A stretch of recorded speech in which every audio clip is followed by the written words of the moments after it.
오늘 우리에게 주신 하나님의 말씀은 이사야 32장 1절에서 4절까지 말씀입니다. 이사야서 32장 1절에서 4절까지 말씀입니다.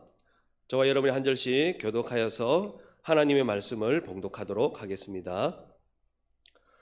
보라, 장차 한 왕이 공의로 통치할 것이요 방백들이 정의로 다스릴 것이며 또 그 사람은 광풍을 피하는 곳, 폭우를 가리는 곳 같을 것이며 마른 땅의 냇물 같을 것이며 곤비한 땅의 큰 바위 그늘 같으리니 보는 자의 눈이 감기지 아니할 것이요 듣는 자가 귀를 기울일 것이며 조급한 자의 마음이 지식을 깨닫고 어눌한 자의 혀가 민첩하여 말을 분명히 할 것이리라. 아멘.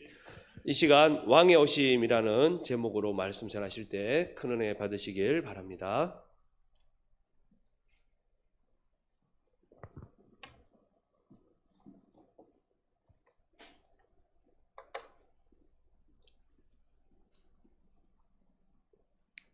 기도 감사드립니다. 이번 성탄처럼 조용하고 차분하고 고요하게 드리는 예배가 없는 것 같아요. 오히려 세상의 소리, 상업의 소리, 영업의 소리 다 접어두고 하나님을 고요히 묵상할 수 있는 좋은 시간, 좋은 기회가 아닌가 하는 생각도 해봅니다. 또한 모처럼 어린 아기부터 할아버지까지 3대가 가정에 모여서 함께 성탄 예배를 들을 수 있는 좋은, 하나님께서 기뻐하시는 그런 기회가 아닌가 이런 생각도 해봅니다. 오늘 성탄 예배를 드리는 모든 가정 가운데 하나님의 큰 은혜와 생기가 부어지시기를 예수님 이름으로 축복합니다. 이사야 시대 32장에서는 아하스 왕이 있었습니다. 그럼에도 불구하고 또 왕을 보내겠다고 하나님이 이사야를 통해서 말씀하고 있습니다. 왕이 있는데 또 왕을 보내면 이건 뭐예요? 역모예요. 그리고 오해를 살 수 있는, 나라에 혼란을 줄 수 있는 큰 심각한 문제를 야기하는 것입니다. 그럼에도 불구하고 하나님께서는 또 다른 왕을 보내겠다 이렇게 말씀하고 있는 이유가 뭘까요? 이 아하스 왕은 20살 청년 시기에 남유다 왕국의 12번째 왕이 되어집니다. 그래서 하나님과 백성들이 기대를 했습니다. 이 청년 새 왕이 우리의 왕이 되면 이 아하스 왕이 얼마나 정치를 잘하고 백성을 잘 돌보고 이 나라를 부강하게 경제적으로 부유하게 잘 만들어줄까 기대감을 가지고 이 왕이 세워졌었습니다. 그런데 16년을 다스리는 가운데 받은 것은 폭풍우, 가뭄의 땅밖에 이 땅에 오지 않았다는 것입니다. 열왕기상 16장에 보시게 되면 이 아하스 왕은요 성전 기물들을 부숴버려요. 그리고 성전문을 닫아서 예배드리지 말라고 합니다. 오히려 바알 제단 우상 숭배를 하면서 백성들에게 미혹을 시키는 일을 합니다. 그리고 몰렉 왕의 신에게 제사하는 어린 아기를 불태워서 제사를 지내는 하나님께서 가장 싫어하셨던 인신 제사까지 만들어서 이 나라를 어렵게 만드는 일을 자초한 사람이 아하스 왕입니다. 그래서 이 선지자가 가만히 보고 있다가 아하스, 마지막 기회입니다. 하나님께서 우리 경제를, 나라를, 백성을 풀어주시고 막아주시고 보호하실 거니까 마지막으로 기도 한번 해봐라. 그러면 당신이 여지껏 믿지 못했던 기적을 주시면서까지 하나님이 살아계심을 당신에게 보여줄 거다. 이렇게 말을 하면서 기도해보라고 마지막 도전을 합니다. 이사야 7장 11절 14절까지 한번 읽어볼까요? 시작. 너는 내 하나님 여호와께 한 징조를 구하되 깊은 데에서든지 높은 데에서든지 구하라 하시니 아하스가 이르되 나는 구하지 아니하겠나이다. 나는 여호와를 시험하지 아니하겠나이다 한지라. 그러므로 주께서 친히 징조를 너에게 주실 것이라. 보라, 처녀가 잉태하여 아들을 낳을 것이요 그 이름을 임마누엘이라 하리라. 아멘. 선지자 이사야가 너무나 세속적인 이 왕을 향하여 기도 한번 해봐라. 하나님 살아계신다. 그러니까 나 시험 안 해, 하나님. 내가 왜 기도해? 나 안 할 거야. 여전히 자기 힘으로 자기 길을 가버리고 하나님의 믿음도 기적도 은혜도 다 무시하고 그냥 가버리는 거예요. 그래서 하다 못해서 이 선지자가 처녀가 아들을 놓는데 그 이름을 임마누엘, 나중에는 죄에서 구원하실 예수님, 이렇게 말씀하시면서까지 하나님은 살아계신 하나님이다를 선포하고 증거했던 것입니다. 그럼에도 불구하고 이 아하스는 말씀에서 떠나고 하나님을 버립니다. 그랬더니 어떤 결과가 일어날까요? 아담 하와처럼 하나님 품을 떠나면 어떤 일이 일어날까요? 아니나 다를까 아수르 제국이 침입을 합니다. 아람 제국이 침입을 합니다. 왼쪽 지중해에 있던 블레셋 족속이 침입을 합니다. 에돔 족속이 침입을 합니다. 이러니까 이 나라가 완전히 황폐되어 버려요. 몰락이 와버리는 거예요. 그러니까 백성들이 이 왕을, 이 정부를, 이 정권을 어쩌면 좋습니까 하고서는 막 울부짖는 상황이 이 아하스 왕 때이라는 것입니다. 이걸 통해서 우리에게 주시는 것이 뭘 말할까요? 이 땅의 왕은 우리에게 참 만족을 못 준다는 것을 말하고 있는 것입니다. 어떤 장관이 나온다 하더라도, 어떤 정부가 나온다 하더라도 이 정치가 우리를 만족시킬 수 있는 기관은 아니다는 것입니다. 르네상스 문화 혁명이 일어나도 또는 그 어떤 제도가, 그 어떤 문화 기류가 일어난다 하더라도 이 땅이 우리에게 참 만족 주는 것이 아니다. 이것을 우리에게 설명하고 있습니다.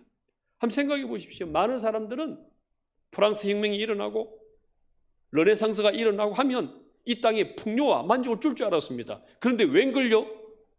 제2차 세계대전이 터져버리는 거예요. 왜 사람이, 왕이, 대통령이, 정부가 왜 이것밖에 안 되냐는 거예요. 사람이, 정치가, 문화가, 도시 문명이 우리를 만족 주는 것이 아니다. 이것을 깨닫게 해 주신 것입니다. 그리고서는 우리를 참으로 인도하시고 만족 주실 왕을 보내겠다. 이렇게 말씀하고 있습니다. 아하스 같은 왕이 아니라 참왕, 공의의 왕을 보내주시겠다 말씀하고 있습니다. 700년 전에 이사야를 통해서 이 왕을 기다려라. 이렇게 말씀하시면서 이 왕은 어떤 왕인가 하는 것을 두 가지로 말씀하고 있습니다. 이 아기 예수님으로 오실 왕은 어떤 분입니까? 오늘 본문의 2절 말씀 같이 읽어보겠습니다. 시작. 또 그 사람은 광풍을 피하는 곳, 폭우를 가리는 곳 같을 것이며. 어떤 분이라고요? 광풍과 폭우를 막아주실 우리의 피난처가 되실 분으로 오실 것이다. 이렇게 말씀하고 있습니다. 이 당시 광풍이나 폭우는 어떤 건 두 가지 의미가 있습니다. 코로나처럼 자연재해로 일어나는 이런 광풍들도 의미하고요. 또 아하스 왕이 정치를 잘못해가지고 잘못된 정치, 잘못된 문화, 잘못된 세속으로 말미암아서 우리에게 불어닥치는 이런 광풍도 의미하고 있습니다. 이 이스라엘 백성들도 이미 이것을 맛보았습니다. 갈릴리 바닷가를 지나가는데, 갈릴리 호수를 지나가는데 광풍이 일어나가지고 이 배가 뒤집으려고 그러는 거예요. 그때 예수님께서 이 광풍을 잠재워 주시면서 이들에게 평강을 주셨죠. 그런 것처럼 이 땅에는 광풍이, 폭우가 쏟아지고 있는 것이 이 땅이라고 말씀하고 있습니다. 죄악의 광풍, 죽음의 광풍, 또 저주의 광풍들이 이 땅에 범람하는데 피해갈 사람은 없어요. 왕도, 대통령도, 정부도, 우리도 못 막는 거예요. 이 죄악의 광풍을 맞아가지고 영혼까지 다 파멸되어지고 시들해지고 완전히 주저앉아버리는 이런 한 상태가 이 당시 배경이라는 것입니다. 그래서 하나님께서는 나폴레옹 황제를 보내서 될 일이 아니고 세종대왕 같은 이 인문학의 위대한 대왕을 보내서 될 일이 아니라 진짜 광풍과 폭우를 멈추고 안식처를 줄 수 있는 진정한 피난처가 되시는 왕을 보내신다. 그분이 바로 예수 그리스도다. 이렇게 말씀하고 있습니다. 이 예수님께서는요, 십자가에 오셔가지고 홀로 모든 광풍을 다 맞았습니다. 우리 인류를 대표해서 십자가에 올라가셔서 죄악의 광풍을 온몸으로 맞아서 몸이 찢어졌습니다. 저주의 광풍을 맞아서 나무에 매달렸습니다. 죽음의 광풍을 맞아서 무덤까지 들어간 이 청년 예수 그리스도이셨습니다. 이 예수님은 죄악과 저주와 죽음을 한 몸에 다 걸치고 몸 찢어 고통을 당하시면서 모든 광풍들을 십자가에 다 잠재워 버렸던 것입니다. 그리고 부활하심으로 말미암아서 이 광풍들에 대해서 이겼다, 승리했다는 것을 우리에게 보여주신 분이 예수 그리스도이십니다. 그리고 마지막 죽으실 때 하신 말씀이 무엇이 있습니까? 다 이루었다, 테텔레스타이, 그렇게 외치면서 모든 광풍을 십자가에 다 끌어안고 혼몸으로 다 잠재워 버렸던 것입니다. 2000년 전에 갈릴리 호수의 광풍을 잠재워 주셨던 이 예수님께서는 지금도 우리가 당하고 있는 모든 광풍을 잠재워 주십 영원 우리의 왕인 것을 믿으시기를 바랍니다. 골로새서 1장 13절 14절 읽어볼까요? 시작. 그가 우리를 흑암의 권세에서 건져내사 그의 사랑의 아들의 나라로 옮기셨으니 그 아들 안에서 우리가 속량 곧 죄사함을 얻었도다.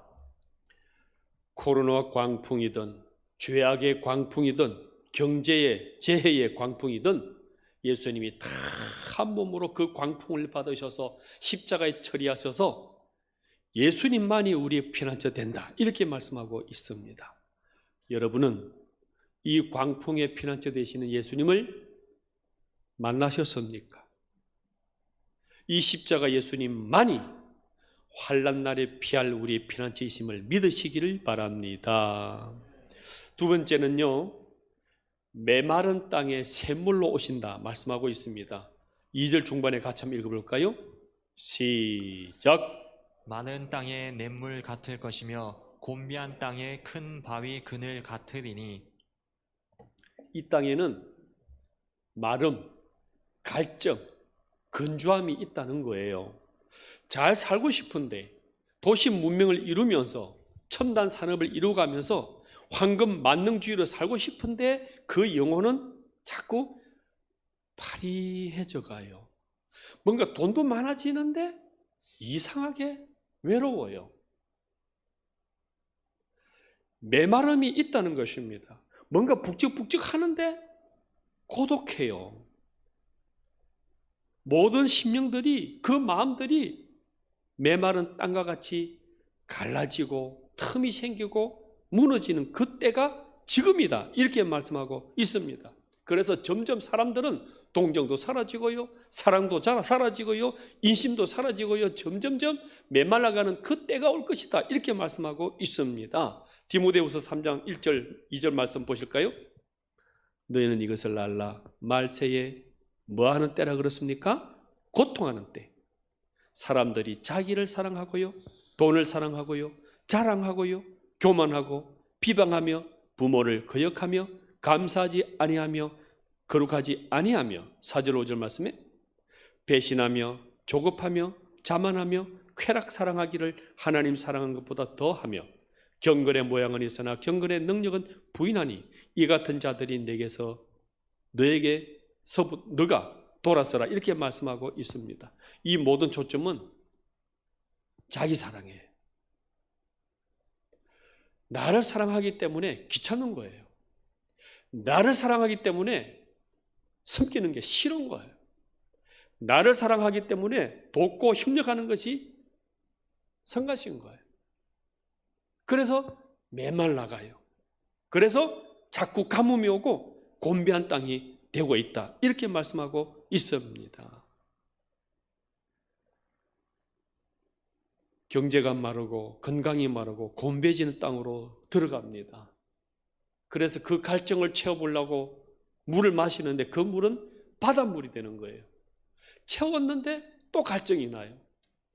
충분히 쌓았는데 또 메말라가요. 왜요? 이 세상은 바닷물 같기 때문에 먹어도 쌓아도 계속 목마릅니다. 지금 TV에 보시게 되면 우리 이혼했어요 하는 TV 프로그램이 진행돼요. 이게 뭐 좋은 일이라고 TV까지 프로그램 만들어서 하나? 뭔가? 보니까요, 이혼한 사람이 다시 만나게 하는 거예요. 그래서 옛날 얘기를 나누게 하고 사랑을 다시 움트게 만들고 가족을 돌아보게 하고 인생의 진정한 의미가 뭔지를 다시 만나게 해줘서 진행하는 프로그램이에요. 근데 제가 느낀 건 뭐냐면요, 거의 다 영화배우, 탤런트, 정말 인기를 한 몸으로, 부러움을 한 몸으로 받던 이런 사람들이에요. 근데 저 사람들이 이혼한 거예요. 야, 저 남편, 저 아내, 저런 가정 꾸미면 얼마나 행복하겠냐? 아닌 거예요, 그게. 정말 멋지고 아름다운 아내와 그 가인 같은 아내를 얻어도 만족이 안 돼요. 메마른 거예요. 갈증이 계속 나오는 거예요. 그게 이 땅이라는 거예요. 어떤 왕을, 세종대왕을 만나도, 어떤 기막힌 배우를 만나도, 기막힌 가수를 만나도 참 만족이 없고 고독한 거예요. 외로운 거예요. 그때 말씀하십니다. 아하스 왕이 너의 생수가 아니라 내가 너의 참 생수로 왔다. 이렇게 말씀하고 있습니다. 요한복음 4장 말씀 읽어볼까요? 시작. 내가 주는 물을 마시는 자는 영원히 목마르지 아니하리니 내가 주는 물은 그 속에서 영생하도록 솟아나는 샘물이 되리라. 할렐루야. 아멘. 이 땅의 가장 큰 것은 영혼이에요. 이 영혼이 가장 큰 건데 세상에 돈으로 채우려니까 채워지질 않는 거예요. 가장 지대하고 가장 큰 이 영혼에다가 이 세상적인 건물로 채우려고 그러고 아파트로 채우려고 그러고 어떤 탐심으로 채우려고 그러고 자랑으로 채우려고 그러고 학벌로 채우려고 그러고 안 채워지는 거예요. 그래서 계속 찾는 거예요. 비워버린 영적인 하나님이 비워져 버리니까 그 무엇으로도 안 채워지는 거예요. 그러니까 이 남자 바꾸고 저 남자 바꾸고 이 돈으로 채우고 저 직업으로 채우고 안 되는 거예요. 그래서 너의 진정한 생수는 나다. 목마르지 않을, 영원히 목마르지 않을 나를 만나라. 이렇게 말씀하고 있는 것입니다. 예수님께서 오신 날로 우리는 12월 25일로 정해서 이렇게 예수님을 기념하고 맞이하고 감사하고 예배드립니다. 오늘 생수로 오신 이 예수님을 만나시는 저와 여러분 되시기를 주의 이름으로 축복합니다. 한 청년이 중학교 교사, 수학 교사로 일을 했고 작가로서 서서히 명성을 떨치기 시작했습니다. 당시 국가 체제를 강력히 비판을 하다가 쫓겨나요. 반역자로 몰리고 수용소로 끌려갑니다. 그리고 시베리아 감옥에서 특별 범죄자로 구분돼 가지고 인간 이하의 취급을 받고 강제 노역을 하며 독방에 가다 줍니다. 그 추운 시베리아 감옥에서 있다 보니까 암까지 걸려버린 거예요. 혼자 있을 때. 혹독한 고역을 하고 비위생적인 감옥에 있으면서 암까지 걸렸으니까 끝난 거예요. 소망도 없고 꿈도 없고 치유도 없고 그냥 불타는 재처럼 끝나버리는 거예요. 정신력도 신념도 아무 소망이 없이 그대로 탈진한 채 죽을 듯이 엎드려 있는데 한 사람이 뚜벅뚜벅 다가오더니만 이 청년을 향하여 한참 응시하다가 십자가를 딱 그려주는 거예요. 그리고 바닥에다가 십자가를 딱 그려주고 한참 바라보고 그 청년을 응시하고 고개를 끄덕끄덕하고 지나가 버렸습니다. 이 청년은 나중에 얘기합니다. 그 사람이 천사였는지 사람이었는지 나는 몰랐다. 그 바닥에 그어준 십자가를 보는 순간 알지 못하는 힘이 솟고 마음속에 새로운 생기가 솟구치기 시작을 했다는 것입니다. 평소에 들었던 그 십자가는 하나님의 아들이었다고 기억이 나기 시작합니다. 이 마음속에서부터 십자가에 못 박혀 피 흘렸던 그 예수님이 형상이 떠오르기 시작합니다. 부활하신 예수 그리스도의 생기가 마음속에 솟구치기 시작을 합니다. 그리고서는 십자가 예수님을 묵상하고 성경을 읽어 나가는데 그 말씀이 꿈틀꿈틀하면서 자기에게 부딪히다는 거예요.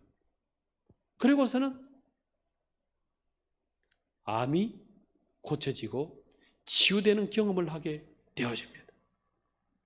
사람들이 도와줄 수 없고 누구도 근접할 수 없는 그 홀로 있는 독방에 이 말씀을 읽으면서 하나님의 손길을 느꼈고 그 암에서 치유되는 경험을 하게 된 것입니다.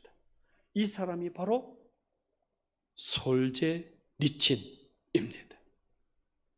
그리고 이 사람이 시베리아 땅에서 추방되어져서 미국으로 망명을 가요. 그리고 거기서 이제 책을 저술하는 거예요. 이 공산주의의 비인간적인 것들을 폭로하고 이 러시아 체제에 대한 부분들을 밝히면서 책을 내는데 한번 자막 보실까요? 이반 테니소비치의 하루, 그 다음에 안병동 이런 책들을 저술하기 시작을 합니다. 이것이 점점 알려지고 퍼져고 유명한 사람이 되어가지고 명성을 얻게 되어집니다. 그리고 이 사람이 나중에는 노벨 문학상까지 받게 되어지는 것입니다. 그렇습니다. 소망도 없고요, 생기도 없고요, 살아갈 아무 끈이 없을 때 내 인생의 광풍을 다 온몸으로 받으셔서 죽으셨던 예수님, 저주와 죄악과 인생의 모든 광풍을 다 십자가에서 묻어버리고 잠재워버렸던 예수님, 그리고 부활의 생기로 우리에게 다가오셔서 새 소망을 주신 이 예수님 그 하나 때문에 이 사람이 새로운 인생에 대한 소망을 가지고 일어날 수가 있었고요. 저술하고 지필하고 가르칠 수 있는 인생을 살아간 참 의미를 발견할 수 있었던 것은 이 생수되는 예수님 때문에 일어날 수가 있었다는 것입니다. 지금도 우리 광풍 인생의 참 피난처는 예수님이시고요. 메마른 땅에 진정한 생수되는 분은 이 예수님이시고요. 우리가 살아갈 수 있는 소망, 활력을 얻을 수 있는 것도 이 부활하신 예수님이심을 믿으시고 기쁨과 감사와 은혜의 성탄절을 맞이하시고 영광 돌려드리는 저와 여러분 다 되시기를 주의 이름으로 축복합니다. 찬송가 123